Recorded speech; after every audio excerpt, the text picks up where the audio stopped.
Bismillahirrahmanirrahim.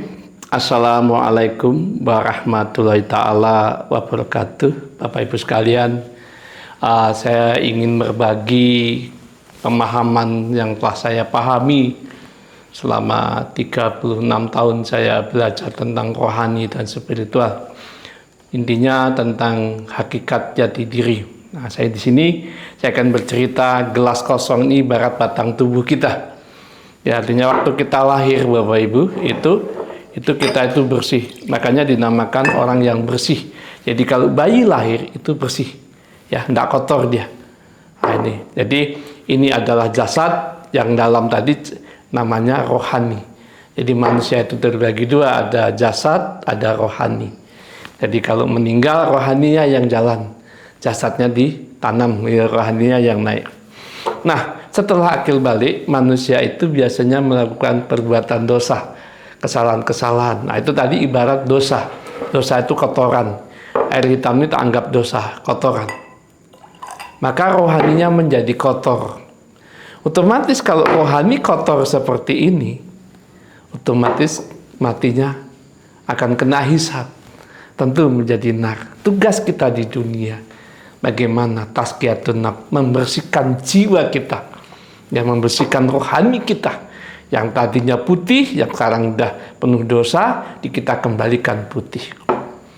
Di dalam ilmu orang Jawa namanya ruwatan. Maka ada istilah pangruwating diu, pangrucute sukmo, ya.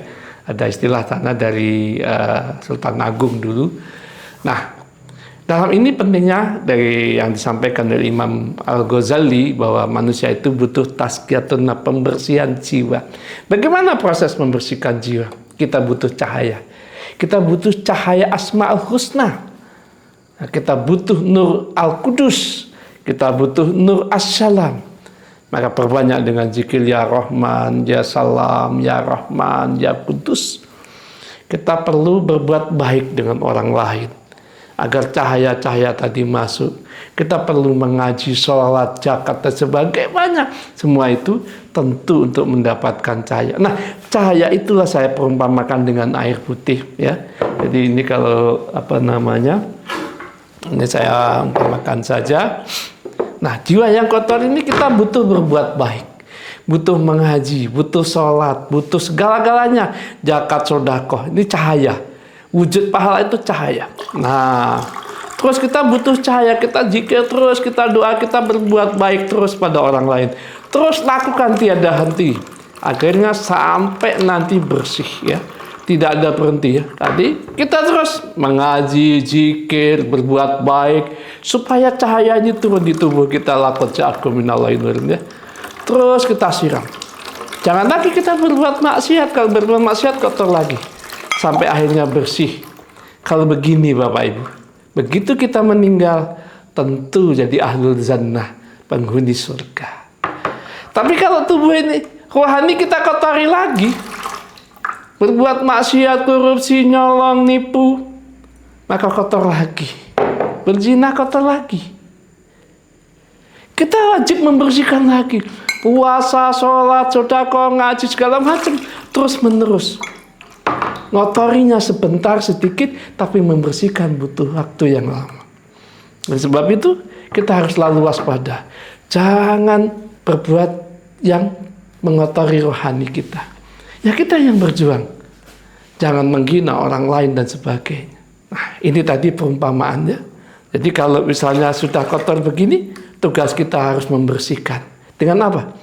Mengaji, sholat, zakat, puasa, berbuat baik, sedekah, zikir dan doa, sholat malam, istighfar dan segala macam.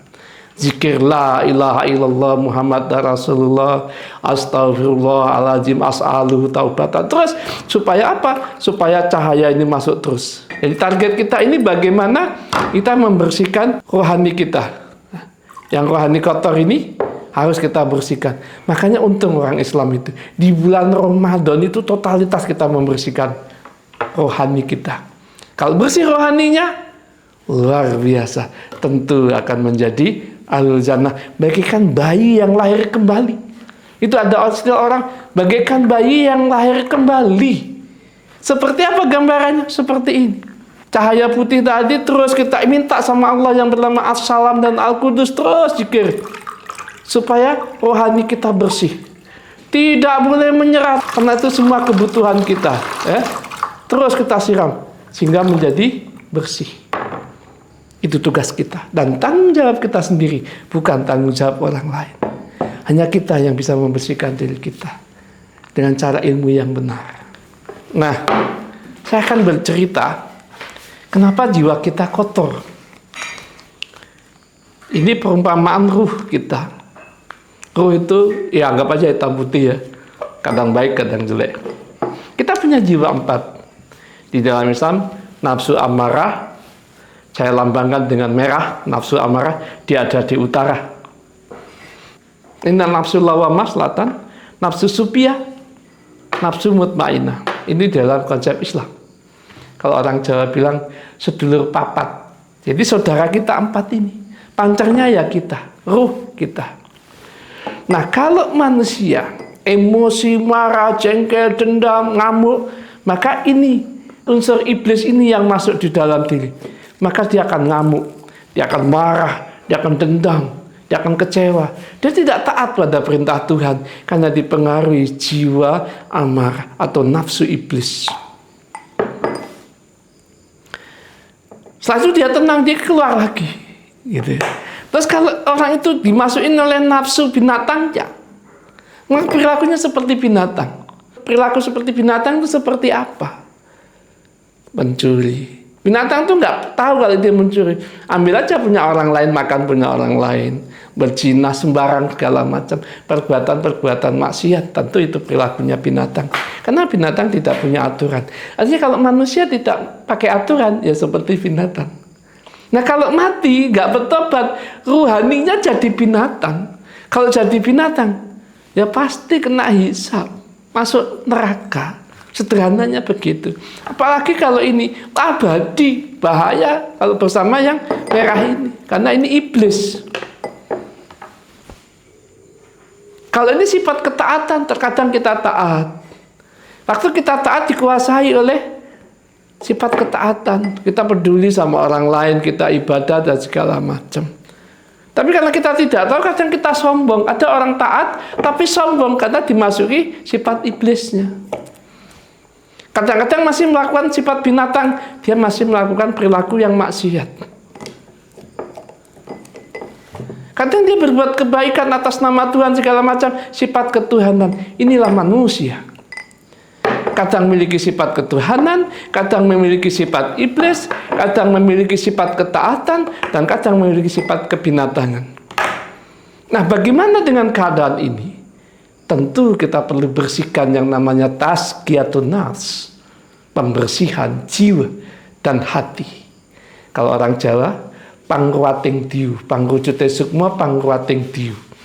Jadi bagaimana sukma ini menyatu, ngerucut jadi satu, dan diruat. Istilahnya kalau di Islam itu diruqyah, dibersihkan sifat-sifat, sehingga yang tadi yang biru binatang, yang hijau adalah ketaatan, yang kuning adalah ketuhanan, yang merah adalah sifat iblis. Bagaimana ini mendapatkan cahaya? Laqad ja'akum minallahi nur, telah datang kepadamu cahaya, nur. Kalau ini bercahaya, ini menyatu, maka orang ini akan taat, menjadi suci. Nah, setelah menyatu semua, ini naik, tak naik. Itu kalau di tembang Jawa namanya wahyu kala sebo. Wahyu kala sebo. Naik dia. Tas naik di atas langit sana, mungkin langit 1, langit 2, langit 3, langit 4, langit 5, atau langit 6, atau langit 7. Kebanyakan di langit 7. Itu dari sana mendapatkan lagi cahaya. Seperti ada singgasana tapi cahaya memancar. Makanya ada istilah nur ala nur. Cahaya di atas cahaya, memancar ke sini, memancar ke tubuh ini. Setelah memancar, dia dapat tempat duduk, duduk di singgasana, tapi tetap dalam pancaran. Ini bahasa Islamnya mendapatkan makom, kedudukan, simbolnya kedudukan. Ini tentu orang yang seperti ini akan mendapatkan tugas. Ini sudah menjadi putih semua, ya, warnanya sudah jadi putih semua, karena mendapatkan cahaya kesucian dari Allah yang bernama Al-Qudus. Maka kita butuh rohani kudus, rohani kesucian.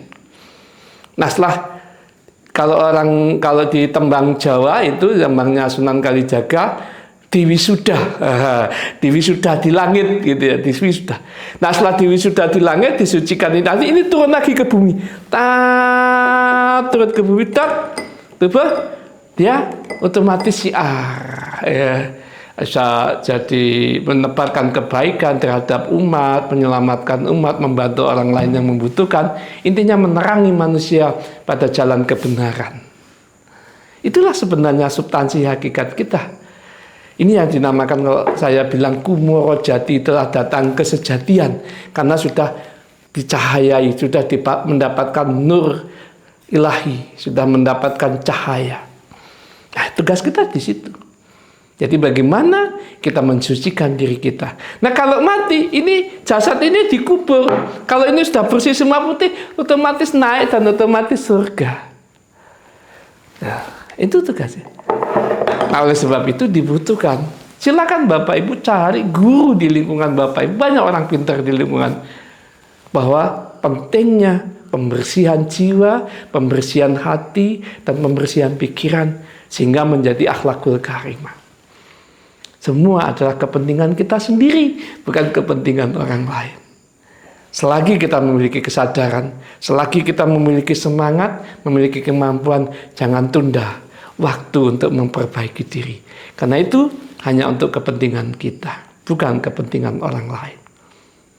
Di dalam ini saya ingin menceritakan saja pengalaman-pengalaman yang pernah saya alami di dalam kehidupan rohani dan spiritual saya. Semoga apa yang saya sampaikan menjadi manfaat untuk kita semua, sehingga kita tidak terjebak pada dogma-dogma yang menyesatkan. Tapi kita berpikir realistis, kita mementingkan diri kita sendiri, membersihkan diri kita. Jangan terjebak dengan dogma-dogma orang lain. Jangan tergiur dengan dogma-dogma orang lain, tapi sucikan diri Anda sendiri. Saya yakin Anda akan masuk surga. Karena kebeningan, kesucian, jaminan masuk surga sesuai janji Allah dalam surat Al-Fajr ayat 27 sampai ayat 30. Silakan Bapak Ibu renungkan kalimat saya pada substansinya. Manusia lahir suci, bagaimana kembali di dalam kesucian? Tidak lain tidak bukan, carilah nur Muhammad, carilah nur ilahi, sehingga nur insan kita benar-benar menjadi terang dan bisa kembali kepada Allah. Inna lillahi wa inna ilaihi rajiun. Kalau orang Jawa bilang, sangkan paraning dumadi. Ya gitu. Dari mana kita berasal, maka kita kembali kepada asal. Kalau dari asal kita suci, kita harus kembali suci. Dan hanya kita yang tahu apakah kita bersih atau tidak. Orang lain tidak tahu. Demikian dari saya, semoga manfaat dan menjadi berkah. Akhirul kalam, wassalamualaikum warahmatullahi ta'ala wabarakatuh.